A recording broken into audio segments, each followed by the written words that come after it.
தமிழகமெங்கும் கிளைகள் கொண்ட அண்ணமால் institute of hotel management and hospital management படிப்பில் சேர்வதற்கான அட்மிஷன் நடைபெறுகிறது.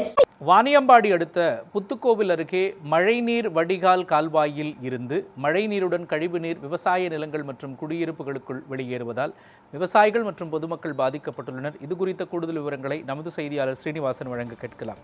ஸ்ரீனிவாசன், இந்த மழை நீரோடு சேர்ந்து கழிவுநீர் வெளியேறுவதால் எப்படியெல்லாம் அந்த பகுதி மக்கள் இன்னல்களை சந்திக்கிறார்கள், அவர்களின் கோரிக்கைகள் என்னவாக இருக்கின்றது, என்ன நடவடிக்கை எடுக்கணும் அப்படின்னு அவங்க நினைக்கிறாங்க? நிச்சயமாக திருப்பத்தூர் மாவட்டம் வாணியம்பாடி அடுத்த புத்துக்கோயில் அருகே பாசிக்கல் வட்டம் என்ற பகுதியை தேசிய நெடுஞ்சாலையை விட்டு குமார், செந்தில், மோகன், சுமதி, குமார் ஆகியோர் தங்களுக்கு சொந்தமான சுமார் 17 ஏக்கர் விவசாய நிலங்கள்ல கரும்பு, நெல், கேழ்வரகு உள்ளிட்ட பயிர்களை பயிர் செய்து வருகிறார்கள். இந்த நிலையில் தேசிய நெடுஞ்சாலையில் இரு புறங்களிலும் தேசிய நெடுஞ்சாலை ஒட்டி மழைநீர் செல்வதற்காக மழைநீர் வடிகால் கால்வாய் அமைக்கப்பட்டிருக்கிறது. அந்த கால்வாய் அப்பகுதியில் உள்ள அந்த கால்வாயில் அந்த பகுதியில் இருக்கக்கூடிய வீடுகள் மற்றும் கடைகளில் இருந்து வெளியேறக்கூடிய கழிவுநீரும் அந்த கால்வாயில் கறக்கப்படுவதாக கூறப்படுகிறது. மழைக்காலங்களில் அந்த மழை நீரோடு அந்த கழிவுநீர் கலந்து விவசாய நிலங்களிலும் குடியிருப்பு பகுதிகளிலும் சென்று கலக்கிறது. இதனால் அந்த விவசாய நிலங்களில் கருப்பு நிறத்தில் கழிவுநீர் மற்றும் பிளாஸ்டிக் குப்பைகள், பாட்டில்கள் விவசாய நிலங்களில் கலந்து பயிரிடும் பயிர்கள் கழிவுநீரில் மூழ்கி சேதமடைகிறது. மேலும் அங்கு விவசாய பாசன வசதிக்கு பயன்படுத்தக்கூடிய குடிநீருக்கும் பயன்படுத்தக்கூடிய விவசாய கிணற்றில் கழிவுநீர் கலந்து நீரின் தன்மை முற்றிலுமாக மாசடைந்தும் வருகிறது. மேலும் அருகில் உள்ள குடியிருப்பு பகுதியில் அந்த கழிவுநீர் நுழைந்து அங்கேயே தேங்கி கொசுக்கள் உற்பத்தியாகி அப்பகுதியில் வசிக்கும் மக்கள் தோல் நோய், டெங்கு உள்ளிட்ட பல்வேறு நோய்களுக்கு ஆளாகியுள்ளார்கள். இது குறித்து நெடுஞ்சாலைத்துறை, வட்டார வளர்ச்சி அலுவலர் என அனைத்து அதிகாரிகளுக்கும் பொதுமக்கள் மற்றும் விவசாயிகள் புகார் அளித்து வந்திருக்கிறார்கள்.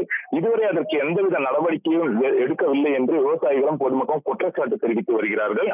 நெடுஞ்சாலை மழைநீர் வடிகால் கல்வாயில் இருந்து வெளியேறும் கழிவுநீர் தங்கள் விவசாய நிலங்களில் புகுந்து இனி பயிர் செய்ய முடியாத சூழல் ஏற்பட்டுள்ளதாகவும், விவசாயத்தை நம்பி மட்டுமே இருக்கும் தங்களுக்கு வாழ்வாதாரம் விவசாயம் மட்டுமே. கனமழை பெய்யும் போதெல்லாம் ஒவ்வொரு முறையும் இதே போல விவசாய நிலத்தில் மழை நீருடன் கழிவுநீர் கலந்து அறுவடைக்கு தயாராக இருந்த பயிர்கள் சேதமடைந்து வீணாகிறது. இதனால் ஆண்டிற்கு ரூபாய் 15 லட்சம் வரை தங்களுக்கு நஷ்டம் ஏற்படுவதாக விவசாயிகள் வேதனை தெரிவிக்கிறார்கள். இது குறித்து பலமுறை தேசிய நெடுஞ்சாலைத்துறையிடம் புகார் அளித்தால் நேரில் பார்வையிட்டு செல்கிறார்களே தவிர அதற்கான நடவடிக்கை எதுவும் எடுக்கவில்லை. இந்த நிலை தொடர்ந்து நீடித்தால் எங்களால் இனி விவசாயம் செய்ய முடியாது என்று விவசாயிகள் வேதனை தெரிவித்திருக்கிறார்கள். மேலும் நாங்கள் அந்த பகுதியை சேர்ந்த குமார் என்ற விவசாயி தங்களுடைய குடும்பம் சுதந்திர போராட்டத்தை சேர்ந்த குடும்பம்.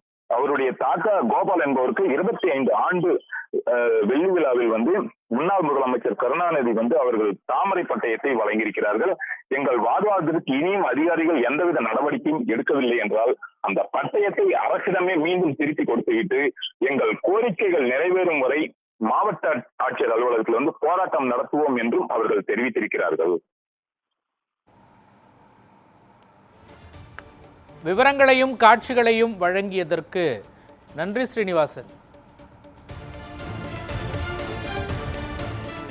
ஹைவே இடத்திலிருந்து பார்த்தீங்கன்னாக்கா ட்ரைனேஜ் எடுத்துகிட்டு போயிட்டு முறையாட அவங்க எடுத்துன்னு போயிட்டு கால்வாயில் விடாத எங்கள் விளைநிலத்தில் எடுத்து கட்டி எடுத்து எங்கள் விளைநிலத்தில் விட்டுட்டாங்க.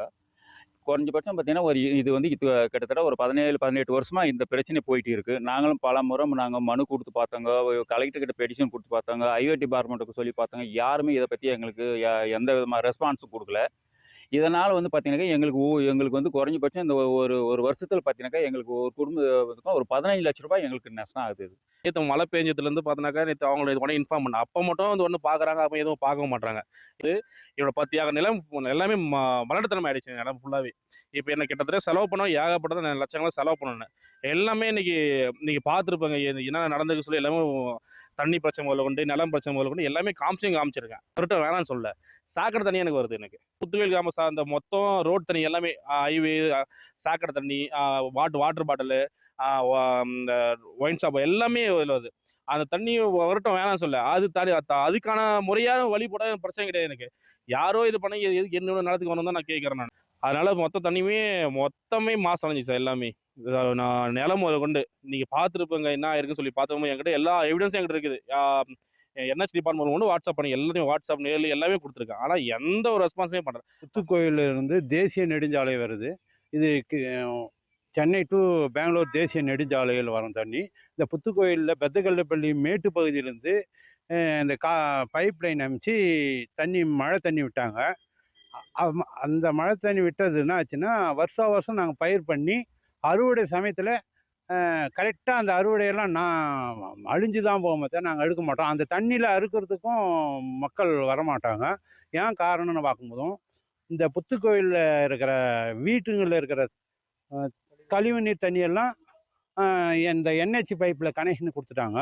அதனால் இன்னும் பாதிப்பு அதிகமாகி போச்சு. இதனால் வேலையாட்களே அந்த தண்ணியில் வந்து நாங்கள் வேலை செய்ய முடியாது அப்படின்னா, அந்த நேரத்தில் பார்க்கும்போது அந்த தண்ணியில் வெறும் கொசுவும் அந்த சாக்கடை தண்ணி வந்து கருப்பாகவும் இருக்கும். அந்த விளைநிலை நாங்கள் பயிர் நட்டு 1 மாதத்துல கூட திருப்பி முழுகிடும். மழை தண்ணி கொஞ்சம் தண்ணி மழை பெஞ்சாலும் அந்த தண்ணியெல்லாம் வந்து முழுகிடும். சரி, அப்படியும் தப்பிச்சுன்னு வந்தாலும் அறுவடை டைமத்தில் இருக்கும். இந்த பெத்தகல்லப்பள்ளி கிராமத்திலேயே 10 மைல் தொலைவில் இந்த ஏரியாவில் தான் நாங்கள் எந்த நேரமும் பயிர் பச்சையிலும் இருக்கும், பச்சை பசையிலும் இருக்கும். யாருமே விவசாயம் செய்ய மாட்டாங்க. வழியில் போகிறவங்க அத்தனை பேரும் இந்த ஏரியா மட்டும் இப்படி இருக்குது, இந்த வட்டம் மட்டும் இப்படி இருக்குன்னு சொல்லுவாங்க. கழிவு நீரிலும் மழை நீரும் கலந்து வருது. இது கலந்து வந்து இங்கே தேங்கி இங்கே வந்து அடைப்பு ஏற்படுறதுனால அந்த பக்கம் தண்ணி போக முடியறதில்ல. தண்ணி போட முடியாமல் இங்கே நிரம்பி அது வந்து குடியிருப்பு பகுதிக்குள்ளெல்லாம் போயிடுது. சாக்கடை தண்ணி கலந்து வர்றதுனால இங்கே வந்து கொசு தொல்லை, வெயில் காலத்தில் கூட கொசு தொல்லையும் அதிகமாக இருக்குது.